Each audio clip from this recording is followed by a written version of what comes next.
Ok, bienvenidos. Continuamos en este tercer día de transmisión del SECA 2020 aquí en esta versión online. Tenemos un gran gusto de que esté con nosotros un exalumno de ESIME Culhuacán y muy premiado, ya nos estará hablando de todo esto. Tenemos con nosotros a, a Juan Francisco. Francisco Hernández López, hasta me pongo nervioso, y nos va a hablar un poquito de postproducción de sonido para cine. Y pues quiero aprovechar este momento que estamos aquí para felicitarlo y que nos hable un poquito del tema acerca Ok. de qué es la postproducción para cine. Y pues bienvenido. No sé si tengas algo que agregar, Andresito. No, la verdad, pues es un gusto y es un honor que un egresado del ESIME Culhuacán, sí, porque, bueno, a mí no me ha tocado saber que algún egresado salga así premiado en este tipo de eventos y en este tipo de producciones, sí. Pero la verdad me da muchísimo gusto que Francisco sea reconocido por su trabajo y también todo su grupo de trabajo, ya que está implícito en eso, pero bueno, a mí me da muchísimo gusto, la verdad. Vale, pues muchas gracias. Estoy muy contento y agradecido por la invitación que hace unos meses Andrés me hizo la invitación de pues platicar un poquito en el SECA acerca de algún tema y decidimos que fuese postproducción de sonido para cine, que es mi área, por supuesto. Eh, y me siento pues muy, muy, muy contento porque nunca me imaginé que me invitarían o que podría ser susceptible a una invitación y a una charla, ¿no? Después de algunos años que considero, eh, soy creo que un poco o demasiado humilde y a veces considero que no es tan importante algunas cosas o hablar de algunas cosas. Pero en este caso, la charla va a girar en torno a la postproducción de sonido para cine, que es, el subtítulo es La acústica detrás del cine, como para darles un panorama general de cómo se relaciona la acústica con el cine, con el arte. Y uno pensaría de entrada que pues, la ciencia y el arte a veces no se cruzan, o no se imagina uno en qué grado se llegan a cruzar. Entonces, me pareció importante tocar este tema porque, digamos, cuando estuve en la ICIME, pues se adquieren conocimientos que son meramente científicos, ¿no? Desde todas las teorías y saber cómo se comporta el sonido y su incursión en la misma ciencia. Pero pocas veces tenemos oportunidad de saber cómo se integra la ciencia en otras áreas del conocimiento, como el arte, que también considero que son. Entonces, hice una pequeña presentación y antes de iniciarla me gustaría que la charla no fuera solo de mí hablándoles sobre estas cosas, sino que entabláramos un diálogo con las personas que están conectadas, la audiencia. Si tienen preguntas, pues que las vayan generando. Y me parece mucho más interesante este diálogo entre la audiencia y conmigo, que puedo resolver algunas dudas.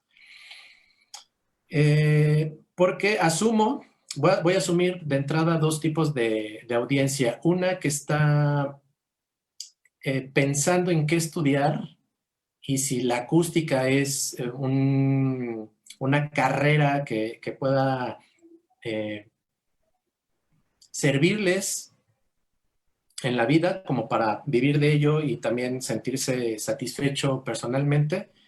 Y el otro tipo de espectador o de audiencia es el que ya es egresado o que ya tiene estos conocimientos que estudió o en ESIME o en alguna otra escuela de ingeniería de audio, pero que no sabe si entrarle a la onda del cine, si sus conocimientos van a establecer un diálogo con el cine, o sea, si va a poder servir, para empezar a platicar de la charla y que igual también puede haber otro tipo de audiencia que no tenga como experiencia, que esté curioso, y entonces pues vamos a platicar un poquito de cómo se hace el cine y esta relación con la acústica. Entonces permítanme compartirles mi pantalla.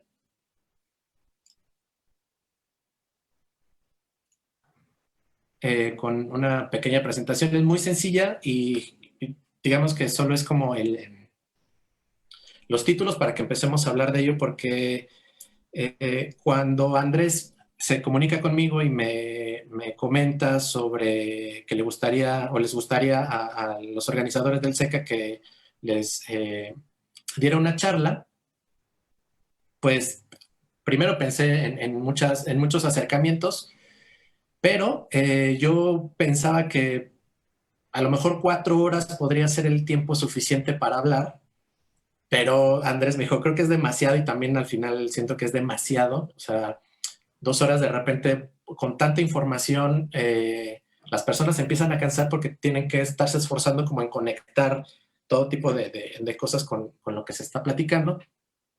Entonces, en 1 hora, me parece que más o menos vamos a empezar a agarrarle o a entender el tema por encima, pero voy a hacer por ahí un paréntesis mucho más interesante en la cuestión de cómo la acústica y el cine se relacionan. Entonces, bueno, la primera lámina dice que la presentación de la charla, y la segunda laminita nos platica o nos habla sobre el proceso de hacer una película. Probablemente alguien se haya preguntado alguna vez cómo es que lo que escucha se grabó o se realizó, si lo que están viendo en pantalla, ya sea en el cine, en un dispositivo o en su pantalla, fue grabado como parece ser que suena.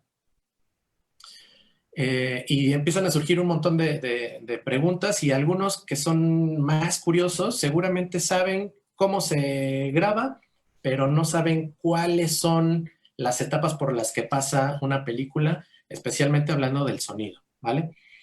Entonces, se divide en 3 grandes áreas, que son la preproducción, la producción y la postproducción. Y hay una tercera que no se le considera tal cual una etapa, pero que es muy importante, y que es la parte de la exhibición o la distribución de una obra audiovisual, y en específico hablando del cine, es cómo se reproduce. Entonces, digamos, me voy a saltar las 3 primeras para hacer el paréntesis y que se conecten todas estas ideas de la acústica y cómo la acústica se relaciona, y está relacionada desde el inicio hasta el final, que es la exhibición. Y en la exhibición, la acústica está íntimamente ligada porque se generan estándares o normas y recomendaciones de cómo tendría que ser un espacio en donde se va a reproducir una obra audiovisual, en este caso el cine, con las dimensiones de una sala de exhibición, el tipo de transductores, hablando de altavoces, ecualización o una curva de ecualización para que estos monitores estén dentro de un rango, la potencia de los altavoces, el acondicionamiento, el aislamiento de la sala. Entonces, la acústica está ahí metidísima. Y de ahí, digamos que la acústica se encarga de ser como la policía del sonido en el cine. Es la que pone todas estas condiciones para que una obra audiovisual pueda ser reproducida en las mejores condiciones. ¿Por qué es que se habla de que se reproduzcan en las mejores condiciones? Porque hay muchas salas de muchas dimensiones, con muchas características, que pueden hacer que la obra no se reproduzca como se pensó originalmente en la parte creativa. Y además de la exhibición, hay una conexión intrínseca entre cómo se produce y cómo se exhibe una película. La última parte de la generación de una película, del sonido, es en la postproducción, y la última etapa es la mezcla. Y en la mezcla hay salas de cine sin butacas, pero con una consola o equipo al centro de la sala que está especialmente diseñado para mezclar todo el sonido de la película y darle las dimensiones, el color, o sea, hablando como de esas partes técnicas, el nivel, la distribución y que, digamos, sea como se pensó la obra al final. Entonces, la exhibición está íntimamente relacionada porque las dos en donde se termina de mezclar es una sala de cine prácticamente y en donde se reproduce es una sala de cine, tal cual, ¿vale? Entonces, de entrada me parece muy interesante cómo la acústica ha desarrollado o se ha metido en todos estos temas y ha desarrollado estándares para el arte, por ejemplo, ¿no? Entonces, me voy a regresar a la etapa número 1 y vamos a ir viendo algunas cositas. En donde más me voy a enfocar es en la postproducción, porque es la etapa en donde yo me encuentro, en donde está mi área de trabajo, aunque he estado en proyectos, en un par de proyectos en donde he estado involucrado desde la preproducción y la producción, ¿vale? Entonces, paso a la preproducción y es la etapa en la que la película se empieza a concebir no en términos de la filmación, sino en términos de la planeación. La preproducción es la etapa en donde todo, se planea absolutamente todo. ¿Quiénes van a ser los actores? Las locaciones, la comida, el transporte, el equipo técnico, el equipo que se va a rentar, seguros para las personas, seguros para el equipo, los contadores, médicos, etcétera, etcétera. Y dentro de todos esos departamentos hay uno, que es el del registro del sonido directo, que el encargado de ahí es el sonidista, o llamado sonidista, el cual se encarga de hacer un análisis de lo que va a involucrar el registro de toda la película, desde el número de actores, el tipo de voz de los actores, el tipo de locación, si va a ser en un bosque, si va a ser en la ciudad, si va a ser en el mar, si va a ser de día, si va a ser de noche, las condiciones climáticas de cada una de estas latitudes, porque va a tener que escoger dentro de una gama muy amplia de productos para el registro, va a tener que escoger una grabadora que tenga las características para el tipo de trabajo que va a realizar, ¿no? Que puede ser desde grabadoras muy robustas, en el sentido de que que aguanten condiciones climáticas muy fuertes, como mucha humedad o mucho calor, y que respondan, que todo el tiempo se mantengan registrando. El tipo de micrófono, si va a ser un direccional o un omnidireccional, el tipo de lavalier, ¿no? O sea, podríamos pensar que un lavalier tiene una sola característica, que es que sea muy pequeño y que pueda registrar la voz del ser humano, pero tiene muchas otras características en cuestión de la respuesta de su curva, perdón, la respuesta de captura de las frecuencias. Entonces, hace una lectura de todo eso, de lo que va a implicar, y también una lectura del guión, en donde él se va a dar cuenta de a lo que se va a enfrentar. Otra cosa de las que debe de tener en cuenta es el tipo de prendas que van a utilizar. Uno pensaría que no importan, ¿no? Que, digamos, lo que les pongan está bien, pero al sonidista sí le es de mucha importancia, porque el lavalier va por debajo de la ropa, va oculto, pero cómo se comporta los diferentes textiles con respecto a la piel y el movimiento de los personajes es totalmente diferente.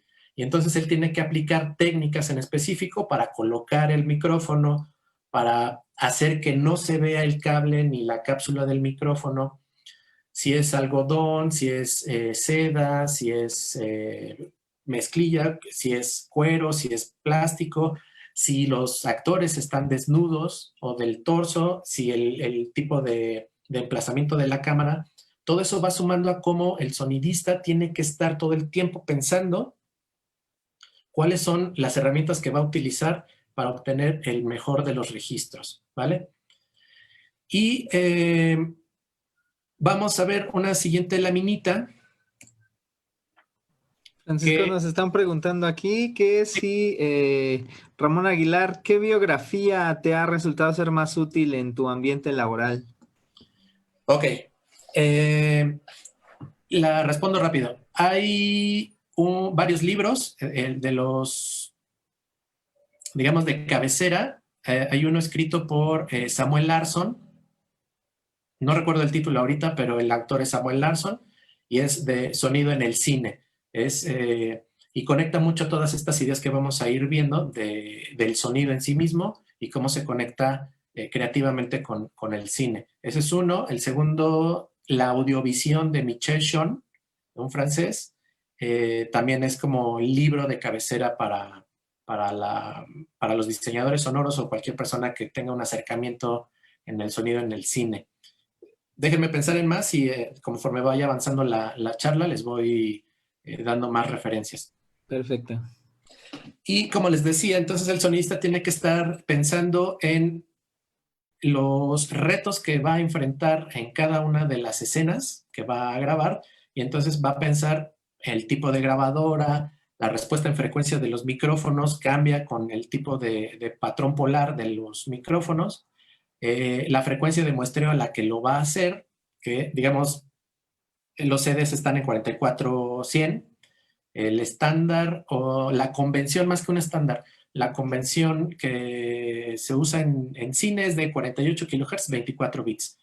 Hay películas o aventurados que lo hacen en mayor frecuencia de muestreo, pero lo que implica es que tengan que estar cambiando las tarjetas de almacenamiento de las grabadoras mucho más rápido. Y a veces no tienen tanto tiempo porque la dinámica dentro del set es demasiado fuerte y es una locura de repente. Y tiene que estar dominando muchas cosas que ahorita vamos a tocar más adelante.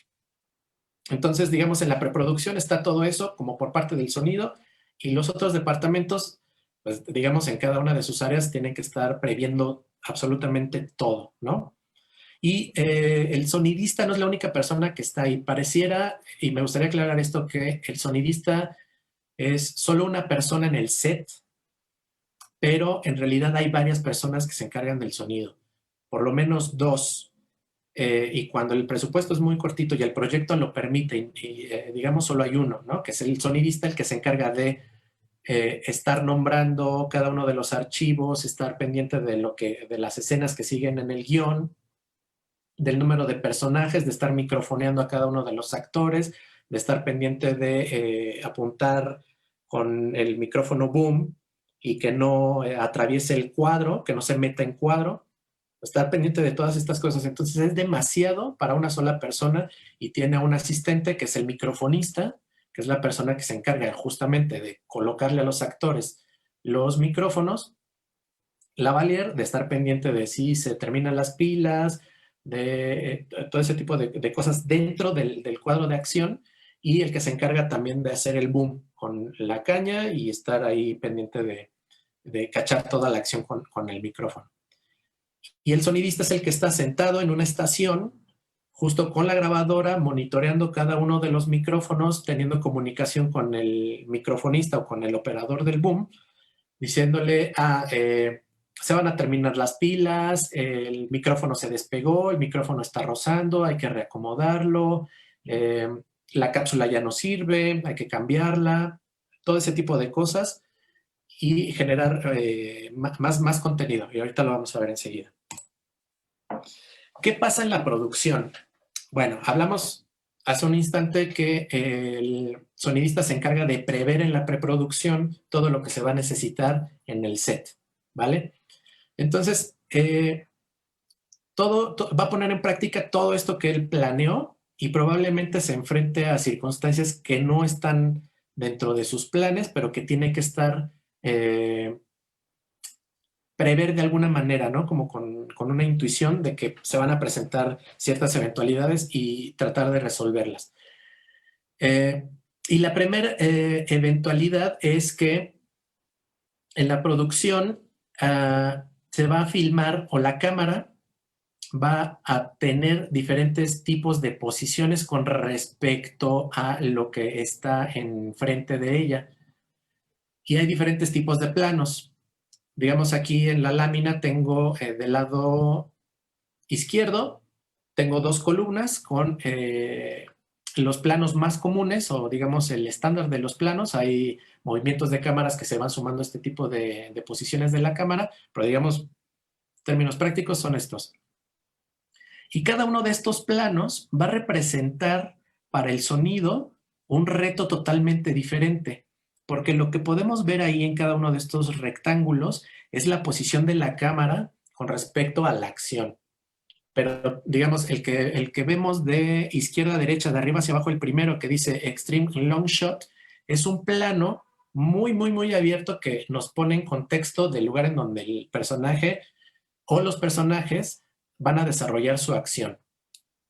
Entonces, probablemente haya un diálogo en ese primer tiro de la cámara, lo que va a representar que el boom esté más o menos en el eje en el que la cámara se encuentra, o por detrás de la cámara, o cerca del personaje, pero nunca invadiendo el cuadro. Entonces, la posición de la cámara ahí es demasiado complicada como para que el micrófono boom esté cerca de la fuente, que son los personajes o los actores, y pueda registrar el diálogo de la mejor manera, ¿vale? Entonces ahí su herramienta no es el boom necesariamente, sino los lavaliers. Y entonces el haber tenido una buena técnica de colocación, haber previsto el tipo de material o de textiles que iban a utilizar los personajes, le iba a poder ayudar a registrar mejor con los lavaliers, ¿vale? Otro tipo de plano, por ejemplo, que representaría un reto totalmente diferente, sería probablemente el long shot, en donde, bueno, ahora el perro se acerca, tenemos ahí unos pajaritos y probablemente también haya diálogo. Y esto representa totalmente un reto diferente. Recordemos, o bueno, quiero más bien hablar sobre que cada uno de estos emplazamientos de la cámara representa que todo el crew, que todo todas las áreas involucradas en el rodaje tienen que desplazarse a una nueva posición con respecto a los actores, en donde se va a desarrollar la acción, y tienen que mover absolutamente todo. Tienen que mover luces, tienen que mover probablemente todo lo que estaba detrás de los actores, detrás de la cámara, que los actores no podían ver, ahora ponerlo del otro lado, detrás del actor, y cambiar el eje de la cámara y que el actor tenga otra posición. Entonces eso implica que el tiempo en que transcurre entre el primer tiro o la primer toma con respecto a la segunda toma sea alrededor de 10, 15, 20 minutos o mucho más tiempo, dependiendo de la dificultad, lo que va a representar que haya un cambio en el ambiente o en el fondo. Imaginemos que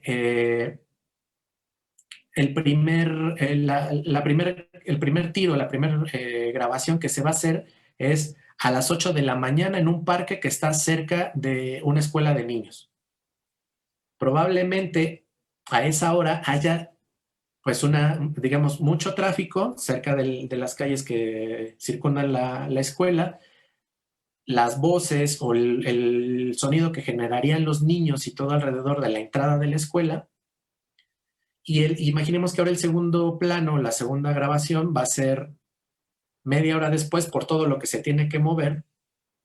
Y media hora después ya no vamos a tener el tráfico, porque ya todas las personas llevaron a sus hijos a la escuela, ya los niños están en su salón de clases y todo el ambiente bajó. Entonces representa el primer plano más dificultad que el segundo, pero probablemente el tercero, que sea 15 o 20 minutos después, va a representar otro reto con respecto a todo lo que se tiene que capturar en el set. Entonces, ahora vamos a la lámina del lado derecho, en donde tiene ahí unos titulitos y dice plano general, plano medio, plano americano y primer plano, ¿no? Refiere nuevamente a la posición de la cámara.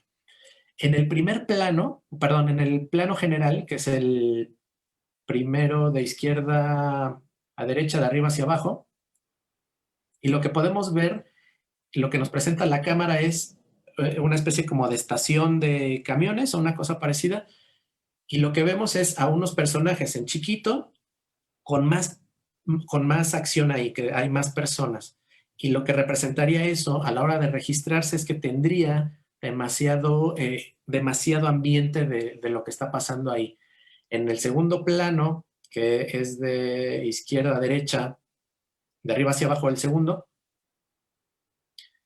vamos a estar un poquito más cerrados y probablemente ahí el boom registre mejor las voces y descarte un poquito mejor el ambiente de alrededor.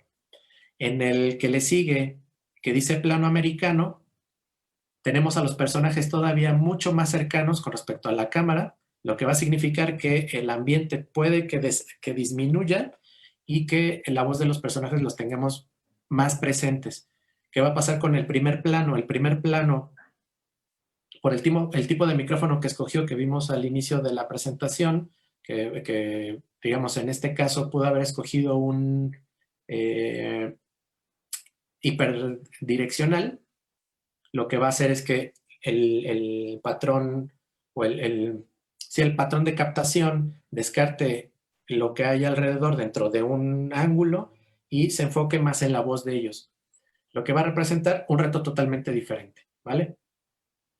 Entonces, todo el tiempo en la producción tienen esta interacción con los actores y con el medio ambiente, el cual no podemos controlar, ¿vale? Está fuera de nuestro control.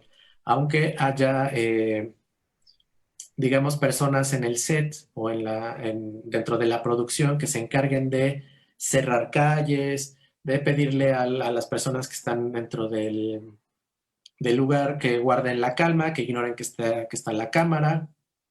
Va a ser muy difícil controlar agentes externos como una ambulancia, una patrulla, un avión, el carro de la basura, el de los tamales, el de los camotes, toda esta vida que tiene un mismo espacio va a ser difícil de controlar, ¿vale? Entonces esto, digamos, pues se queda registrado dentro de... Termina todo Oye, Francisco, Sí, dime. ¿tú estás hablando de lavaliers? Sí. ¿Estás hablando de booms? Sí. Además de esos dos que serían pues los clásicos en las grabaciones, ¿utilizas algún otro o varios tipos de micrófonos o de formas de registrar el sonido? Sí. Digamos, mientras se tenga un registro, todo se vale, pero digamos, de no tener nada, tener algo, es mejor tener algo. Me ha pasado que yo no, pero me ha pasado que en la parte de postproducción, que es cuando yo reviso todo el material que se grabó, pues me llegan grabaciones de iPhone, me llegan grabaciones con grabadoras de mano que, digamos, no tienen la mejor calidad.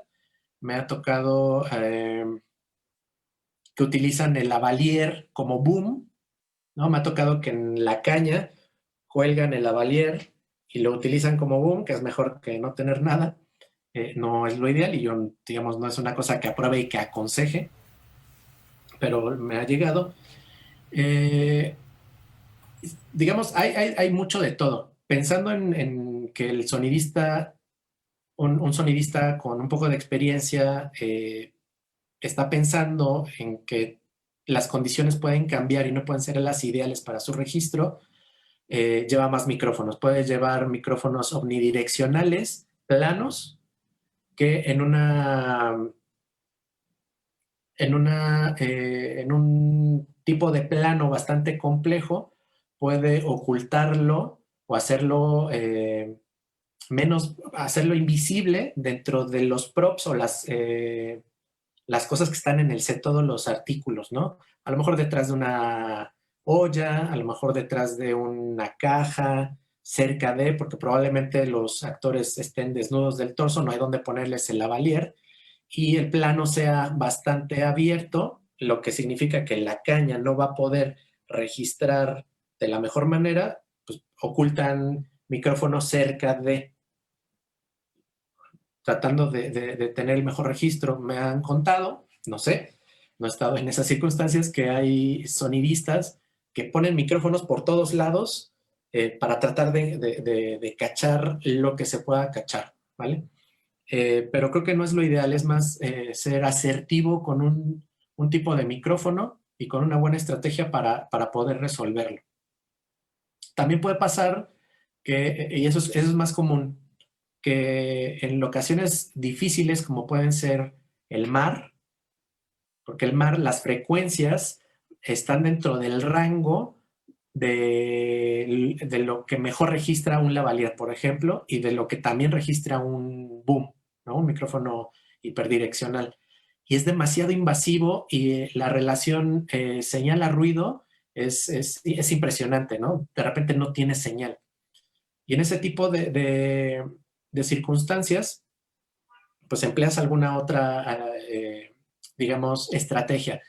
Como que después de que tiraron o filmaron o grabaron esas tomas, el sonidista ya escuchó, estuvo monitoreando la señal de lavalier y del boom y digamos, con su experiencia decide que eso en la postproducción no va a servir, ¿vale? Entonces, lo que es válido, sí, es que se lleven a los actores terminando de grabar sus escenas, los aparten del mar, se los lleven a un lugar con mucho menos ambiente de este tipo y hacen que digan sus líneas o sus diálogos y los graban.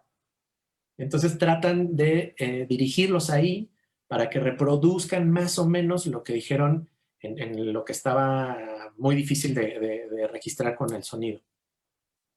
Y en postproducción, lo que hacemos es tomar esos fragmentos y ver si nos sirven. Y regularmente sirven. Y bueno, hay técnicas de edición para, digamos, incorporarlo dentro de todo lo demás y que parezca que es el diálogo del lugar donde se grabó, ¿no? Entonces hay diferentes maneras ahí de poder resolverlo. Ok, gracias. Lo interesante es que se utiliza un poquito la imaginación y uno mismo se empuje a cuestionarse estas cosas y tratar de resolverlas, ¿no? Como, ¿cómo resolvería esto si pasara esto, ¿no? Por ejemplo, en un acantilado con unos escaladores, con el torso descubierto y no hay dónde ponerles un lavalier para que, digamos, se disfrace, ¿no? Entonces hay que analizar, por ejemplo, el tipo de planos en el que se va a filmar, o sea, la posición de la cámara con respecto al personaje, y uno puede determinar si, ok, puedo meter el boom muy cerca de donde está el personaje. Pero, digamos, en un extreme close-up o en un big close-up, pues es fácil, pero en un long shot probablemente no y haya que tratar de resolverlo de otra forma, ¿vale? Luego, el sonidista, como les había mencionado, está pendiente de un sinfín de cosas y dentro de eso es generar un reporte de sonido en donde nos va a decir exactamente que cada uno de los archivos a qué corresponde, básicamente.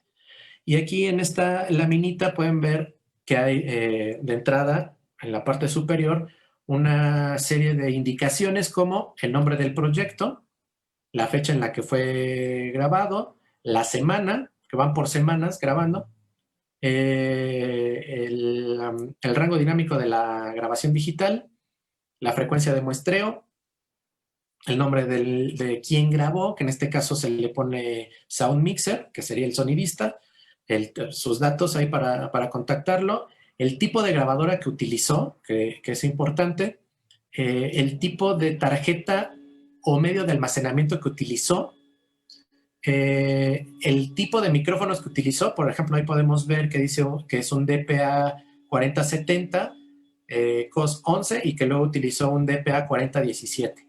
Entonces ahí ya nos vamos dando una idea que el sonidista ya tiene un poquito de experiencia y que estos micrófonos probablemente resolvieron diferentes tipos de circunstancias en el set. Luego tenemos el nombre del director, el nombre del productor, el tipo de archivo, que dice que es WAV polifónico, y la velocidad con la que la cámara capturó la imagen. Esto es súper, súper, súper, súper importante porque esto está relacionado directamente con la postproducción, ¿vale? Y es la velocidad con la que se capturan los fotogramas, o en este caso los campos de video, que ya no, ahora no es película, ahora son registros digitales. Entonces, cada uno de esos campos se almacenan en un número determinado de cuadros por segundo, o campos por segundo, perdón. Entonces, en cine tenemos 24, para NTSC tenemos 2397, para televisión europea PAL tenemos 25 campos, que eso influye en cómo vamos a abordar la postproducción, ¿vale? Y en la parte de abajo del... Perdón, Sí, dime. Perdón por interrumpirte. Ahí en donde estás diciendo cuántos cuadros por segundo, digamos, cuadros por segundo digitales, hay marca que son 24, pero ¿qué significa la nomenclatura de ND? ND significa non-drop. Non-drop significa que, bueno, aquí no tendría mucho caso que lo pusieran, pero digamos se refiere a una forma de contar los cuadros. Por ejemplo, si hay 2997 non-drop o drop frame, lo que significa que se va a saltar de contar un cuadro para que la cantidad de cuadros que se capturaron no se vayan saliendo de sync. Digamos, es complejo de explicar y me gustaría explicárselos con mayor detenimiento, pero imaginen que es como los años bisiestos, ¿no? Que cada 2 años no sé, cada cuántos años se le agrega un día al mes de febrero para que justo los siguientes años todos coincidan, no se vayan saliendo del paso. Discriminaría un cuadro, digamos, para que sí, vuelva a caer cada cierto tiempo discriminaría un cuadro para que cayeran los demás segundos vayan en sync. Okay. Una cosa parecida, ¿vale? Bueno, y como les venía diciendo, en esta lámina, en la parte de abajo, podemos ver en diferentes columnas que dice File Name, CH, que es Channel, SN, Take, DUR de duración, Start TC, que es Start Time Code, T1, T2, hasta el T7 es el número de tracks, ¿vale? Y aquí es muy importante tener este tipo de documentos porque donde dice File Name es el número de la secuencia que se grabó. Entonces aquí voy a hacer un paréntesis y les voy a compartir un fragmentito de un guión para que, digamos, tengamos un poquito más de noción de lo que les estoy contando.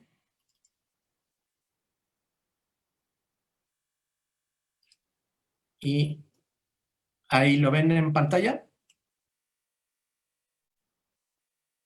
Seguimos todavía viendo el report. Ok, de audio.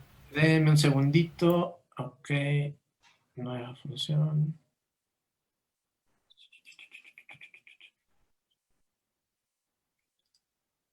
Ok, denme un segundito para que les pueda mostrar el guión rápidamente.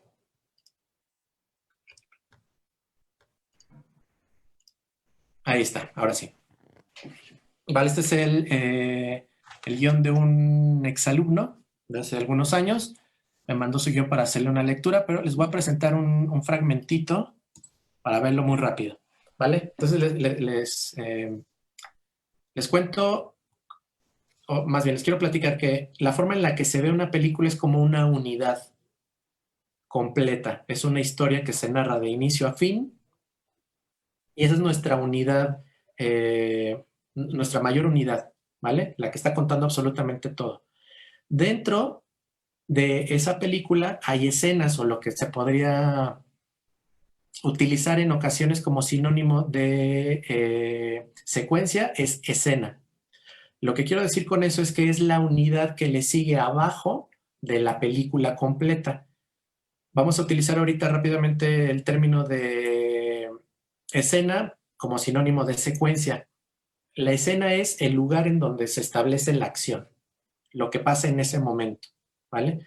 Entonces este guión, por ejemplo, tiene el número 1, que dice que es la primer secuencia, donde es una cosa descriptiva, pero en donde me gustaría enfocarme es en el número 2, que es la secuencia número 2, de lo que se filmaría, ¿vale? Y entonces hace una descripción y dice INT, punto, que significa interior, y luego hace la descripción del lugar, mercado, puesto de juguetes, y luego te dice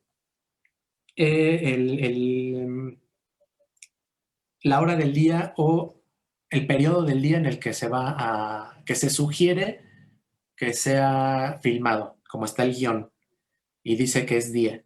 Y luego viene una descripción que dice, Martín, 7, que es de 7 años, observa los diversos juguetes, se detiene en las máscaras de luchadores con mucho interés, toma una del tinieblas, el vendedor, 55, de 55 años, se acerca a Martín y lo mira receloso.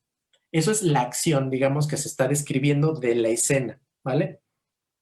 Y lo que le sigue, que dice vendedor, son los diálogos de los personajes que se mencionan a grandes rasgos en la parte de arriba y que tienen su propio diálogo. Entonces dice vendedor, ponle en su lugar.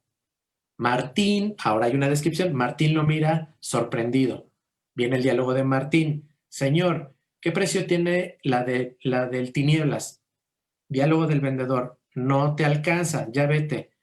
Descripción, Martín regresa la máscara a su lugar, una señora 1, porque parece que va a haber más durante todo el proyecto, de 35 años, un niño de 8 años se acerca al puesto. Señora, hijo, escoge lo que quieras. Ese es su diálogo y luego vemos la descripción de la acción. El niño toma una máscara de octagón y se la coloca en la cabeza. El vendedor sonríe. Amablemente, Martín los mira. Esta sería la secuencia 2, o podría ser cualquier número, digamos, pero esta es la 2, la cual está dividida por diálogos, pero en realidad como se filma es de forma diferente. Voy a poner un ejemplo. Imaginemos que queremos contar con la cámara la siguiente oración. Anita lava la tina.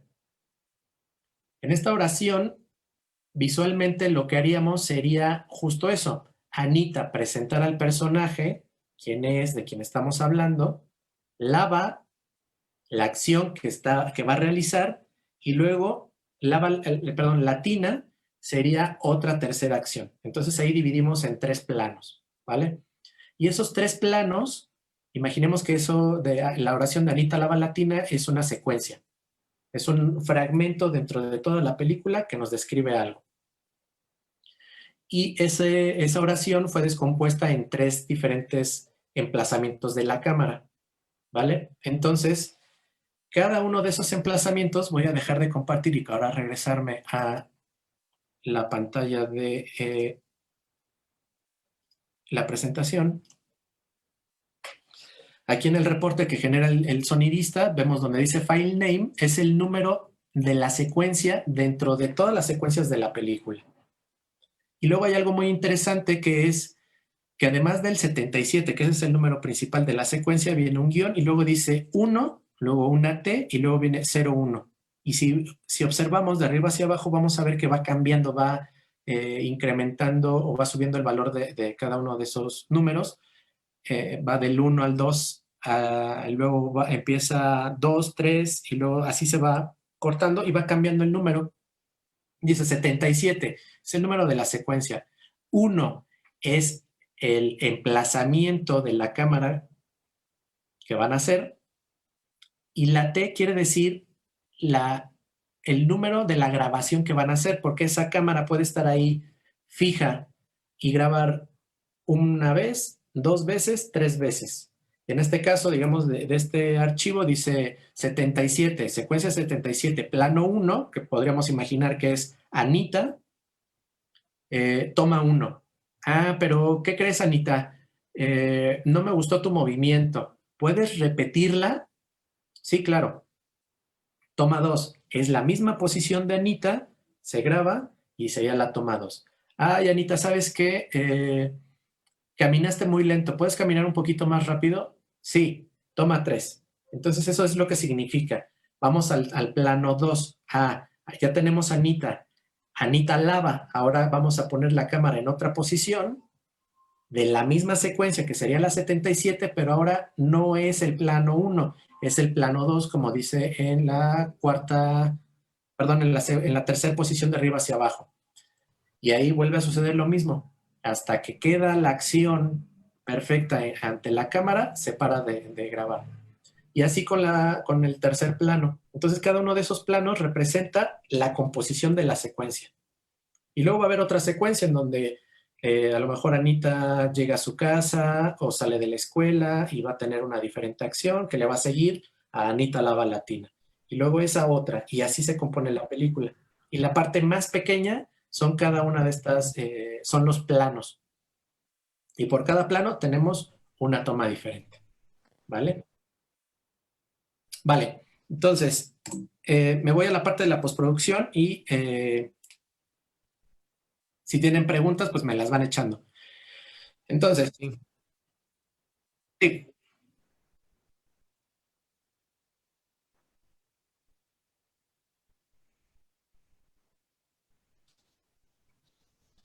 Se elige, digamos, es una convención, no es un estándar, digamos, no hay un documento, o yo no lo conozco, un documento en donde se especifique que eso tiene que ser de esa forma. Se hace de esa forma porque es, digamos, todos los, toda la cadena desde el registro, el almacenamiento y la manipulación que se hace en la postproducción es capaz de realizarlo y además tiene el rango dinámico hasta hace unos años. Es el estándar que mejor presentaba un rango dinámico para este tipo de cosas. ¿Por qué hablo sobre rango dinámico? Imaginen, o bueno, no imaginen, más bien recuerden alguna de las películas como Transformers, El Señor de los Anillos, que tienen diálogos o sonidos dentro de la película muy bajitos, como susurros, un vientecito, y por el otro lado, un extremo podría ser un grito, una explosión, este tipo de cosas que abarca un rango dinámico desde el susurro hasta la explosión muy amplio. Y los 24 bits presentan justo o representan que se pueda manipular mejor ese rango dinámico. Por eso justo se escoge. Espero haber resuelto la duda. Ahora, con respecto a la postproducción, a ver si en 10 minutos tenemos chance. En la postproducción es donde más, digamos, la acústica en términos creativos está envuelta. En las otras etapas pudimos ver que pues, nos encargamos de los transductores, del manejo de la señal, de cómo lo vamos a registrar, pero en la postproducción lo que vamos a hacer es que todos esos sonidos que están ahí de la locación los vamos a trabajar o los vamos a editar. Y entonces eso se trabaja en el diseño sonoro. Y el diseño sonoro se divide en 4 grandes áreas. Hay una extra que no le pertenece, o digamos, el diseño sonoro no se encarga de generarla precisamente. Y entonces la primera son los diálogos, que se encarga de, digamos, quitar todo lo que no es del mundo de la acción o del mundo de la historia, como son una ambulancia, un camión, el ruido del motor de la cámara, que si alguien se movió en el set, si alguien gritó, todo eso va afuera y se deja los diálogos solo de los personajes que están en la historia. Y muchas otras cosas que juegan dentro de, pero a grandes rasgos es eso. Los ambientes es otra área o otro departamento que de lo que se encarga es de generar los ambientes que no son puntuales dentro de una película, como qué sería, como el ambiente de un supermercado. en donde los diálogos no son totalmente inteligibles, o sea, no escuchamos a alguien precisamente todo el tiempo hablándole al micrófono, es una cosa más atmosférica, digamos. Un ambiente de bosque, en donde escuchamos el vientecito en los árboles, uno de mar, en donde escuchamos el mar, digamos, estas cosas que no son puntuales tal cual. Luego siguen los efectos, que son las llantas de un coche, el motor de un coche, la puerta de un coche, la puerta de la casa, un refrigerador, una bicicleta, todo este tipo de cosas que que ya hay un registro previo y que se pueden utilizar. Y luego siguen los incidentales, también conocidos como Foleys o gaviras. Foleys por Jack Foley, quien fue el primero en hacer un tipo de registro que se podía incorporar al cine en los primeros años del cine sonoro. Y Gavira fue el personaje más, no quiero decir más relevante, más importante, sino el más destacado, eso sí. Digamos, él fue quien hizo los incidentales o folies de... se me fue. Del Exorcista, la cual ganó un Oscar, y hay una leyenda acerca de lo que pasó después ahí con Gavira, de si estuvo o no estuvo, si se ganó un Oscar o no se ganó un Oscar. Hay muchas historias que estaría bueno develarlas o investigarlas. Y esos son los incidentales. Bueno, perdón, los incidentales son todos los sonidos que son generados por el personaje, como la ropa, los pasos, que a pesar de que están grabados en la locación o en el set, como ya lo platicamos, puede ser que estuvo muy lejos el boom, que no pudo registrar los pasitos. Entonces hay que hacerlos. No precisamente porque corresponda ante la imagen, sino porque creativamente están contando algo en la historia. Y entonces aquí me gustaría decir que la acústica o el sonido en sí mismo está en función de otra cosa y está en función del cine. Porque un primer acercamiento que podríamos tener o pensar es que todo lo que vemos ante la cámara suena o tendría que sonar de forma realista, y no es así. En el cine el sonido pierde todas sus reglas. Ya no tenemos reglas acerca de cómo se comporta el sonido, si corresponde la cercanía con el tipo de cuadro, si las reflexiones, hablando del reverb o un delay o un eco, corresponden a lo que sería la realidad, si escuchamos a un personaje que habla como en secreto cuando lo tenemos en primer plano, ya todas esas reglas del orden de la acústica ya no existen. Ahora está en función del cine. Sin embargo, no dejan de existir en el sentido de que están en un nivel técnico que digamos ya se está aplicando todo el tiempo mecánicamente, ¿no? Ya sabemos sobre las primeras reflexiones y que probablemente un diálogo haya que suprimir las primeras, o digamos las reflexiones de un reverb que se capturaron en un registro, que el micrófono no fue el mejor y entonces no tiene cuerpo o no tiene brillo o no, digamos, le hace falta presencia a la voz del personaje. Entonces, con un ecualizador jugamos con el tono y el timbre, ¿no? De eso, si vemos que un personaje se aleja, pues sabemos que podemos utilizar la otra característica del sonido, que es la intensidad, para hacer que vaya bajando la intensidad y eso nos dé la sensación de que se aleja del cuadro o de lo que estamos viendo en pantalla. Entonces se me hace mucho más interesante que ya estos conocimientos que se tienen se apliquen todo el tiempo, y lo más interesante es cómo estas reglas se empiezan a romper dentro del cine y podemos hacer cosas súper creativas, súper creativas, pero en otro nivel, digamos no inferior, pero detrás del cine está todo ese conocimiento de acústica, absolutamente todo, ¿vale? Entonces, les voy a pasar una laminita rápida ya para terminar. Ya no vimos esto de narrativa, diégesis, continuidad, esto. Pero los conceptos, fenómenos, técnicas y disciplinas involucradas en el cine, pues digamos conceptos como lo que acabamos de hablar ahorita, que son tono, timbre y intensidad, perdón, ahí se me fue con lo de altura, la reverberación, que es algo que todo el tiempo se está utilizando y se está pensando en las primeras, segundas, terceras reflexiones, el eco, el delay, la transformada de Fourier, que digamos es parte de la base de la acústica, pero se utiliza, digamos, no como para generar cálculos y estar pensando matemáticamente, sino detrás bueno, más bien de lo que implica la transformada de Fourier a la hora de utilizar software de restauración. En cómo los softwares de restauración en el espectrograma se alcanzan a ver ciertas cosas y cómo es que cada una de las herramientas que tienes en el espectrograma para restaurar funcionan y cómo te pueden servir.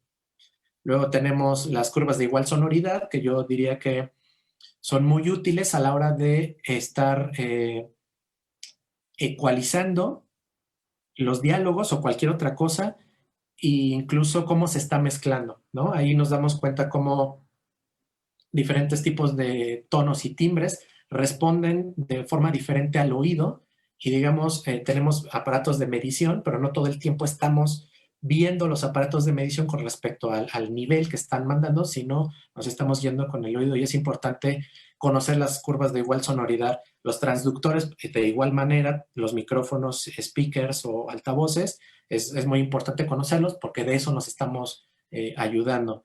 El acondicionamiento acústico en los espacios como cabinas de grabación, en salas de mezcla, en salas de premezcla, en salas de conciertos, donde el cine también está involucrado todo el tiempo, pues es muy, muy, muy importante. La técnica de microfoneo puede ser una MS, bueno, cualquiera que ustedes conozcan, también se aplican en el cine. La acústica arquitectónica, por supuesto, está de la mano con el acondicionamiento y el aislamiento acústico. Entonces, digamos, asumiendo como esta parte que hablamos al principio de que tenemos audiencia que ya terminó o está a punto de terminar y que no sabe a qué área dirigirse y a lo mejor esto le despeja un poquito las dudas y le causa curiosidad y la quiere explorar, pues bueno, sabe que todos estos conocimientos que adquiere en la carrera tienen una aplicación, están en función de algo, están en función de algo, ¿vale?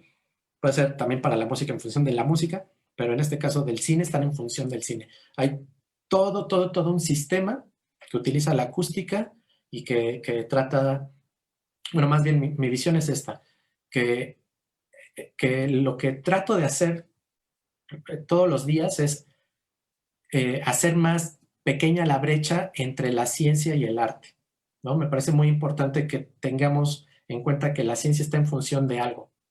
Eso creo que nos permite tener una visión mucho más amplia, nutritiva y que hace que exploremos otras disciplinas del arte y de la misma ciencia.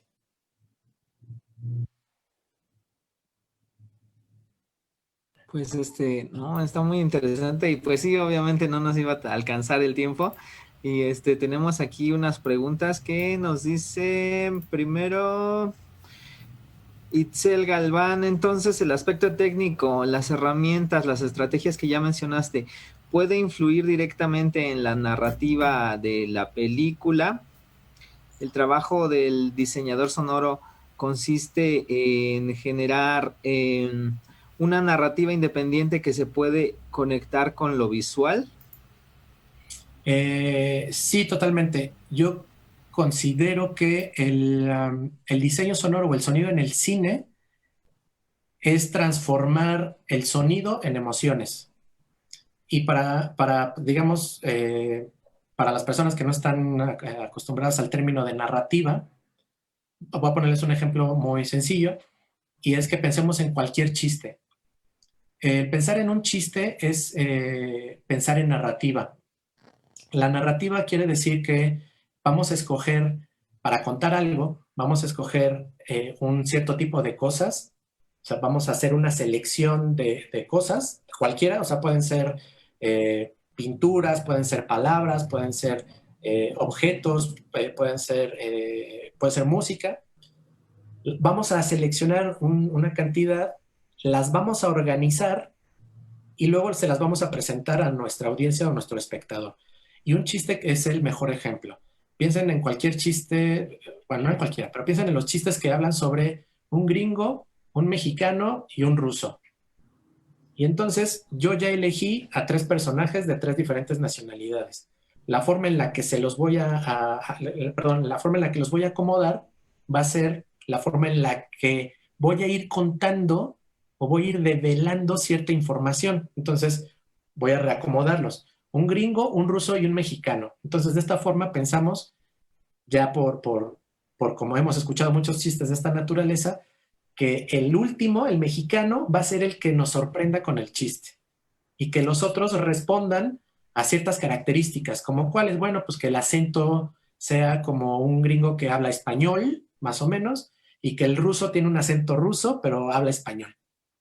Y que al gringo le pasa algo específico de su cultura, y al ruso le pasa algo específico de su cultura, y al mexicano le pasa algo específico de su cultura, ¿no? Y entonces resulta el remate con eso. Es la forma en la que escogí a los personajes, los acomodé y luego se los presenté, justo eso es la narrativa.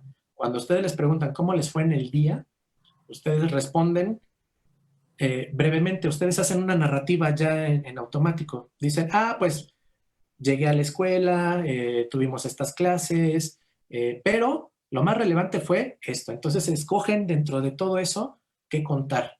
No empiezan contando que se levantaron a las 6 de la mañana, se bañaron, se rasuraron, se vistieron, prepararon el desayuno, fue de tal forma, se les quemó, ¿sabes? Se cuenta exactamente algo más puntual para conseguir un efecto en el espectador. Entonces, respondiendo a la pregunta de Itzel, me parece. Itzel, sí. Sí, sí, el sonido tiene una narrativa, pero no es independiente de lo visual. Todo el tiempo va y viene, digamos que es como una especie de liga.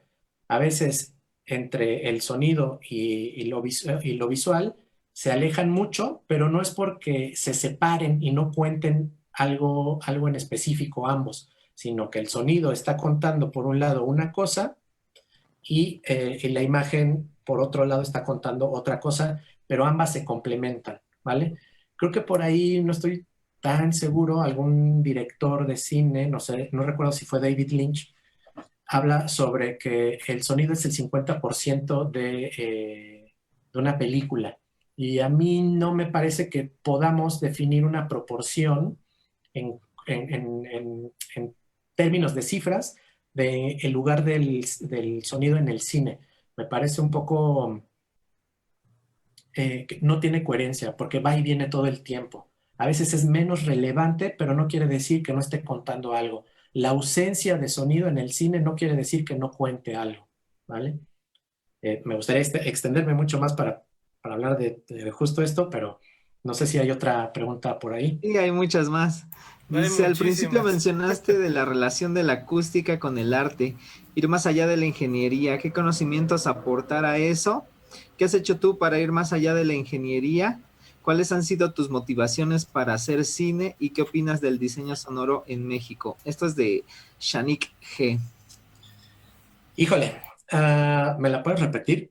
No, voy a empezar por lo último, que es lo que recuerdo porque era muy extensa, pero hay mucho buen diseño sonoro en México. Creo que no se trata de una cosa mm, de no querer hacerlo, porque he dado algunas clases en algunas escuelas, cursos, talleres, y de lo primero que hacemos para romper el hielo y entrar en una dinámica de lo que es el sonido en el cine, preguntamos qué opinan sobre el sonido en el cine. Y lo curioso es que un 80%, de un 60 a un 80%, nos dicen que suena terrible, terrible, terrible, terrible. Y yo ahí, digamos, estoy involucrado en toda la parte y estoy o soy parte de los filtros, desde la parte creativa hasta el control de calidad, de asegurarme que una obra alcance su mejor potencial en el sonido. Pero hay una disonancia, o quiero decir que hay una fractura entre cómo se termina una obra y cómo se reproduce. En México, lamentablemente, no se le da o no se ha continuado con cierto tipo de certificaciones o de normas en salas de reproducción, lo que implica que la obra que fue terminada con la mejor calidad, cuando llega a las salas de reproducción, pues no se reproduzca como se supone que se tiene que reproducir, porque a la par la sala de mezcla tiene las mismas condiciones, idealmente, que una sala de reproducción. Entonces, si sale de la sala de mezcla, tendría que caer en el mismo sitio que en una sala de reproducción.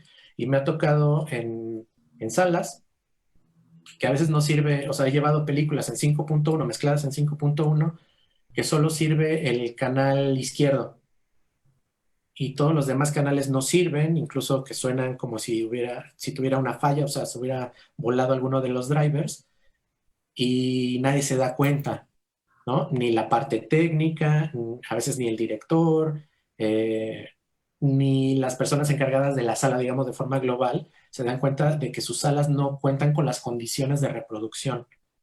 Entonces, también escuchar una película en una pantalla o en un dispositivo móvil también le resta un poco de esa cualidad y de esa calidad a la obra, ¿no? Entonces, yo creo, porque, digamos, hay muchos colegas que sé que trabajan bastante bien y que se esmeran en esto y que en México tenemos varias salas de mezcla eh, con las normas que siguen toda esta cadena de calidad y mucho de ese cine, mucho cae en esas salas para hacer, digamos, tener este tratamiento y que las salas de reproducción tengan la mejor experiencia. Pero hay, como dije al inicio, hay una disonancia, o sea, no se mantienen, no sé cuáles sean los factores que hagan que las salas no estén en las condiciones, pero sí estoy seguro que las salas de mezcla en donde se trabaja tienen las condiciones. Entonces, pues bueno, creo que nos hace falta recorrer ahí un camino, explorarlo y ser mejores consumidores, digamos, ¿no? Si en las salas de reproducción escuchamos que algo no está bien, pues pedir que se reproduzca como tiene que ser, porque estamos pagando por ese servicio. Por más pequeño que sea el costo, estamos pagando y ellos están ofreciendo un servicio de calidad. Y con Perfecto. respecto a la primera pregunta, bueno, la primera parte de la pregunta. ¿Qué conocimientos aportas en eso de que hay que ir más allá de la ingeniería? La ingeniería nos permite, pues, digamos, como en este segundo plano, saber qué se necesita hacerle al sonido desde la preproducción, que ya lo vimos, luego en la producción, en la postproducción y en la exhibición. Lo tenemos muy claro, digamos, ¿no? Asumiendo como esto que les digo del espectador que ya tiene un conocimiento sobre acústica. Y sabiendo cuáles son esas leyes, estos conceptos, fenómenos y técnicas, las vamos a poder aplicar de forma creativa, o sea, le vamos a poder aportar a la historia, digamos. Imaginemos que hay una persona que está en un estado mental, digamos, fuerte, o sea, que cognitiva y emocionalmente le pasa algo en su interior porque pasó algo. Fuma un cigarrillo, se recuesta y cuando se recuesta, lo siguiente que vemos es una persona caminando, es el mismo caminando en un bosque sobre la carretera, herido de la cabeza. Entonces,